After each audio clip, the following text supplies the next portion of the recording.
வணக்கம். பரபரப்பு மீடியா செய்திகளுக்காக நான் நிரோஷன். டெல்லி நகரத்தின் இரவு வானத்தை கிழித்தெறிந்து அந்த சம்பவத்தின் பின்னால் இருந்த திட்டம் சிறியதல்ல, மிகவும் ஆழமானது.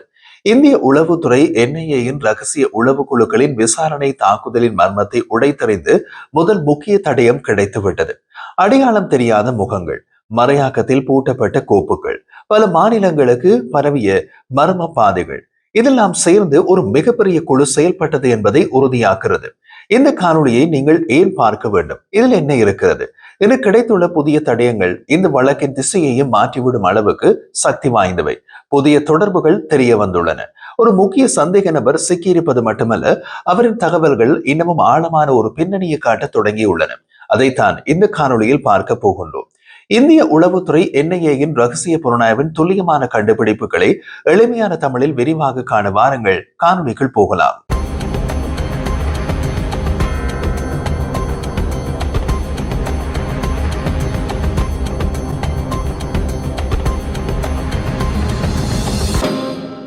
டெல்லி நகரத்தின் இதயம் என்று சொல்லப்படும் சுற்றுப்புறத்தில் ஒரு சாதாரண வாரநாள் மாலை திடீரென்று நாட்டையே அதிர்ச்சியில் ஆழ்த்தியது.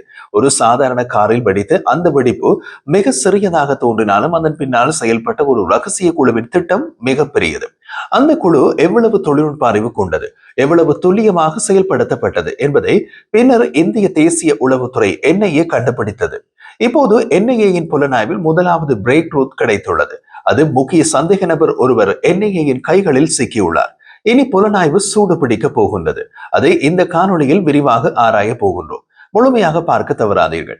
முழுமையாக பார்த்தால் நாம் சும்மா சொல்லவில்லை, ஆழமாக விஷயமும் வைத்திருக்கிறோம் என்பதை தெரிந்து கொள்வீர்கள். அப்படி இருக்கும் காணொளியின் கண்டென்ட். அதை பார்ப்பதற்கு முன் எங்கள் சேனலை சப்ஸ்கிரைப் செய்து பெல் பட்டனையும் அழுத்தினால் நாம் தினமும் பதிவேற்றம் செய்யும் காணொளிகளை நீங்கள் தவறவிட மாட்டீர்கள். இந்த வெடிப்பு விசாரணை ஆரம்பத்தில் டெல்லி காவல்துறையின் கைகளில் இருந்தது. அதுதான் பழமையான நடைமுறையும் கூட. ஆனால் வெடிப்பின் தன்மை, பயன்படுத்தப்பட்ட பொருட்கள், சம்பவத்துக்கு பின்னர் காணப்பட்ட சந்தேகமான சுவடுகள், இவை அனைத்துமே ஒன்றாக சேர்ந்து இது ஒரு சாதாரண குற்றம் அல்ல என்பதை உறுதி செய்தது. முதல் கட்ட புலனாய்வில் கிடைத்த தடயங்கள் இந்தியாவின் தேசிய பாதுகாப்பை நேரடியாக குறிவைத்து நடத்தப்பட்ட திட்டமிடப்பட்ட ரகசிய நடவடிக்கை என்பதை காட்டத் தொடங்கின. சில மணி நேரங்களுக்குள்ளேயே வழக்கு தேசிய உளவுத்துறை என்ஐஏக்கு மாற்றப்பட்டது. என்ஐஏயின் முதல் நடவடிக்கை வெடித்த அந்த காரின் பதிவு நம்பரை வைத்து அதன் உரிமையாளரை கண்டறிதல். பதிவு நம்பரின் தகவல்கள் அமீர் ரஷீத் அலி என்ற நபரை நோக்கி சென்றது. அவர் காஷ்மீரில் சம்பூர்ணா பாம்போட் பகுதியை சேர்ந்த நபர். முதல் பார்வையில் சாதாரண குடும்பத்தை சேர்ந்த ஒரு இளம் நபர் போல இருந்தார். ஆனால் என்ஐஏயின் புலனாய்வு குழு கண்ட உண்மைகள் இந்த எண்ணத்தை மாற்றின. விஷயங்கள் கொஞ்சம் சிக்கலானவை. அந்த காரை அவர் வாங்கியிருந்தாலும் அது பயன்படுத்தப்பட்ட விதம், அவர் டெல்லிக்கு வந்த காலம், யார் யாரை சந்தித்தார் போன்ற தகவல்கள் அனைத்தும் ஒரு பெரிய பின்னணியை காட்டின. அமீரை என்ஐஏ முதலில் விசாரணைக்காக தற்காலிகமாக தடுத்து வைத்தது.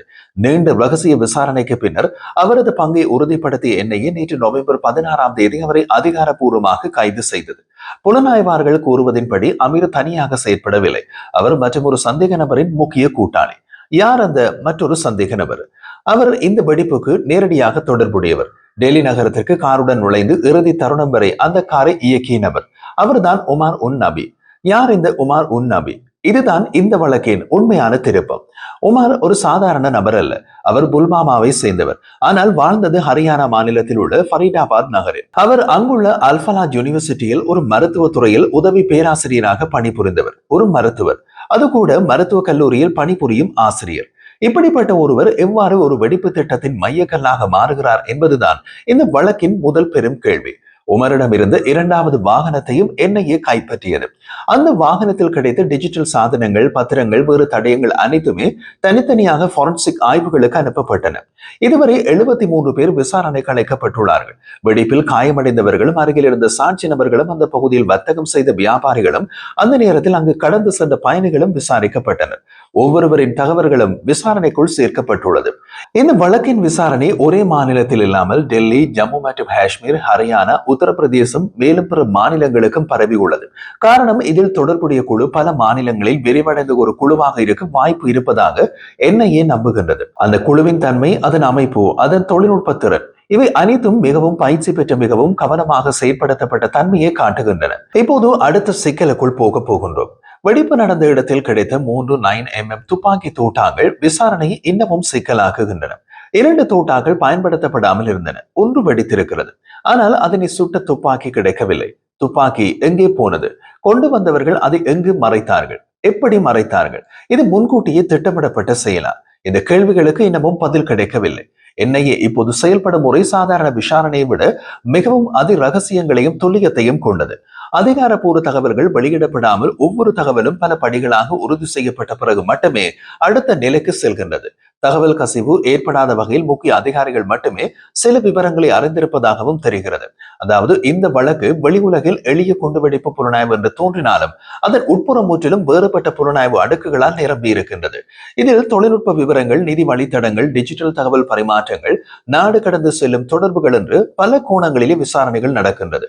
குறிப்பாக உமருன் நபி போன்று அறிவியல் துறையில் பணிபுரியும் ஒருவர் இப்படிப்பட்ட தாக்குதலின் மையத்தில் இருந்தது புலனாய்வு அதிகாரிகளை மேலும் கவனமாக நடக்க வைத்திருக்கிறது.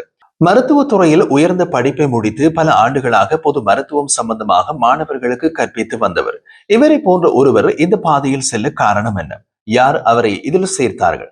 அவர் தனியாக ஈடுபட்டாரா அல்லது பெரிய வலையமைப்பின் ஒரு சதுரங்க கல்லா? இதுதான் விசாரணையின் மிக முக்கியமான உள்கேள்வி. புலனாய்வு குழுவின் தகவலின்படி உமார் பயன்படுத்திய மொபைல் சாதனங்களின் தரவு முழுவதும் பல அடுக்கு மறைநூல் கோப்புகளால் நிரம்பி இருந்தது. அவற்றை உடைத்து தகவல் எடுப்பது ஃபாரன்சிக் குழுக்களுக்கு மிகப்பெரிய சவாலை உருவாக்கி உள்ளது. இந்த உமார் பற்றி இவ்வளவு விரிவாக நாம் கூற காரணம் உமாரின் நெருங்கிய நண்பர் தான் தற்போது கைது செய்யப்பட்டுள்ள அமீர் ரஷீத் அலி. இந்த விவகாரத்தில் அமீர் ரஷீத் அலியின் பங்கு வழக்கை மேலும் சிக்கலாக்குகிறது. அவரிடம் கிடைத்த சில டிஜிட்டல் ஆதாரங்களின் சில மறைநூல் கோப்புகள், பாஸ்வேர்ட்களால் பூட்டப்பட்ட கிளவுட் சேமிப்புகள், மறைகுறியாக்கப்பட்ட அரட்டை பயன்பாடுகள் ஆகியவை உள்ளன. இவை அனைத்தும் அவர் ஒரு சாதாரண கேரியர் அல்ல, மாறாக ஒரு பயிற்சி பெற்ற ஒருவர் என்பதை குறிக்கின்றது. அவர் கார் வாங்கிய விதம், வாங்கிய தொகை எங்கிருந்து வந்தது, யாரிடமிருந்து யார் மூலமாக பண பரிமாற்றம் ஏற்பட்டது ஆகிய அனைத்தும் துல்லியமாகவே விசாரிக்கப்படுகின்றன. உமர் உன் நபி மற்றும் அமீர் ரஷீத் அலி ஆகிய இருவரும் வெவ்வேறு பின்னணியில் இருந்தாலும் இவர்கள் இருவரையும் இணைக்கும் ஒரு புள்ளி புல்வாமா. அங்கு யாரோ ஒரு அமைப்பு அல்லது நபர் இவர்களை ஒரே கோட்டில் இணைத்து ஒரு திட்டமிட்ட நடவடிக்கைக்காக அனுப்பியிருக்க வாய்ப்பு இருப்பதாக என்ஐஏ கருதுகிறது. புல்வாமா, ஃபரீதாபாத், டெல்லி வழித்தடம் இந்த திட்டத்தில் மிக முக்கியமான பாதையாக புலனாய்வு அதிகாரிகளால் வரைபடத்தில் குறிக்கப்பட்டுள்ளது. உமர் உன் நபி தொடர்பாக அமீர் ரஷீத் அலிக்கு என்னவெல்லாம் தெரியும்? இருவருக்கும் இடையிலான தொடர்பு என்ன என்ற தகவல்கள் அவரிடம் தீவிரமாகவே விசாரிக்கப்படுகின்றன. அமீர் ரஷீத் அலி அகப்பட்டதும் அவர் சாதாரண திறமைகளை கொண்டிருந்தார் என்பதும் தமக்கு கிடைத்த ஒரு பொன்னான வாய்ப்பு என்று புலனாய்வாளர்கள் கருதுகிறார்கள். கொரோனாவில் இன்னும் ஒரு ஆழமான கோலம் உள்ளது. அது ஏற்கனவே நாம் குறிப்பிட்ட 9mm தோட்டாக்கள். வெடிப்பு நடந்த இடத்தில் கிடைத்த 9mm தோட்டாக்கள் அவை. அந்த தோட்டாக்கள் எங்கே இருந்து வந்தது என்பது இன்னமும் மர்மமாகவே உள்ளது. இந்த தோட்டாக்கள் சட்டப்படி பொதுமக்கள் பயன்படுத்த முடியாத வகை. இது பொதுவாக ராணுவம் அல்லது பாதுகாப்பு நிறுவனங்களுக்கு வழங்கப்படும் தோட்டா வகை. இது துப்பாக்கி இல்லாமல் தோட்டாக்கள் மட்டும் இருப்பது என்பது இரண்டு சாத்தியங்களை காட்டுகின்றது. ஒன்று, துப்பாக்கி முன்கூட்டியே வெடிப்பு நடந்த இடத்தை விட்டு அகற்றப்பட்டது. இரண்டாவது, யாரோ ஒருவரின் துப்பாக்கியில் இருந்து இவை கீழே விழுந்திருக்கலாம். இரண்டும் பதில் கண்டுபிடிக்க மிக கடினமான கவலைக்குரிய கேள்விகள். காரணம், வெடிப்பு நடந்தவுடன் அந்த இடம் பலத்த கண்காணிப்புக்குள் வந்துவிட்டது. அப்படி ஒரு இடத்திலிருந்து துப்பாக்கியை அகற்றுவது கடினம். இரண்டாவது, யாரோ ஒருவரின் துப்பாக்கியில் இருந்து இவை கீழே விழுந்திருக்கலாம் என்றால் ஏற்கனவே சுடப்பட்ட தோட்டாவின் கதை என்ன? அது எப்படி நடந்தது? இவை என்னையே பதில் கண்டுபிடிக்க வேண்டிய கேள்விகள். வெடித்த போது காருக்குள் உள்ளே அமர்ந்திருந்த உமர் உன் நபியின் உடல் மீதங்கள் ஃபாரன்சிக் ஆய்வுக்கு அனுப்பப்பட்டுள்ளன. அவை மிக கவனமாக ஆய்வு செய்யப்படுகின்றன. வெடிபொருளின் தன்மை, அதன் கலவையில் பயன்படுத்தப்பட்ட வேதிப்பொருட்கள், அதை செயல்படுத்த முறை, இவை அனைத்தும் துல்லியமான தொழில்நுட்ப அறிவுடன் கூடிய ஒரு மேம்படுத்தப்பட்ட வெடிக்கும் சாதனம் ஐஏஐ நோக்கி செல்கின்றன. இது ஒரு சாதாரண பாமர நபர் செய்யக்கூடிய செயல் அல்ல. இந்த வெடிப்பொருளை யார் கொடுத்தார்கள்? எங்கு கலவை ஒன்று சேர்க்கப்பட்டது? டெல்லிக்குள் கொண்டு வந்தது எப்படி? இவை அனைத்தும் இப்போது புலனாய்வின் முக்கிய கேள்விகள்.